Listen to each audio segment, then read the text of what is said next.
নমস্কার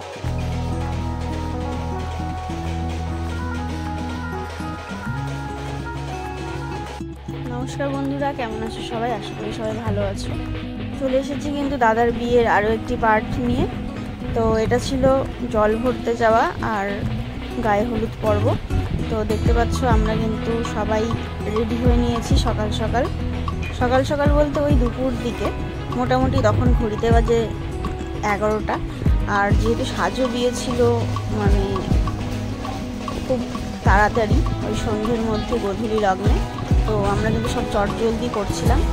এই মা কাকিমারা সব কিন্তু পাড়ার চলে এসেছে, পাশের আশেপাশে যত বউরা রয়েছে, এও যাদের বলে এক কথা, সবাই কিন্তু চলে এসেছে।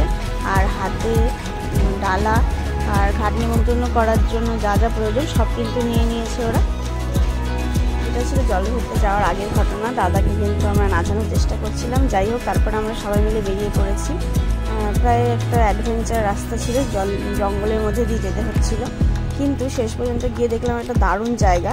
হ্যাঁ, এই জায়গাটা তোমাদের সাথে শেয়ার করলাম কারণ এখানে আমি ছোটো থেকেই আসি আর এই জায়গাটা আমার ভীষণ প্রিয়।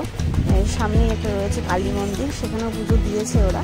তো সবই তোমাদের সাথে শেয়ার করা হবে। আর বন্ধুরা, তোমরা আমাকে অনেকেই দেখি কমেন্ট করো যে কেন ভিডিও দাও না। আসলে আমি কিছুদিন কোনো প্রবলেমের মধ্যে ছিলাম, তো এই জন্য ভিডিওটা ঠিকমতো দেওয়া হচ্ছিল না।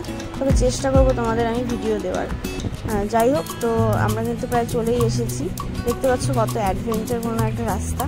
এটা একটা নদী বলা চলে, নদীর মানে জলগুলো এদিক দিয়ে যায়, আর এখানে একটা বাঁধ আছে, বাঁধের নিচ দিয়ে এই জলগুলো যাচ্ছে। তো প্রচুর স্রোত, ভীষণ ভালো লাগে এখানে।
নামতে অনেক প্রবলেম হচ্ছিল, কিন্তু রিচুয়াল তো করতেই হবে। তো এখানে প্রথমে দেখতে পাচ্ছ একটি প্রদীপ জ্বালানো হলো, আর তারপরে চাকু দিয়ে কিন্তু জলকে কিন্তু নিমন্ত্রণ করা হবে।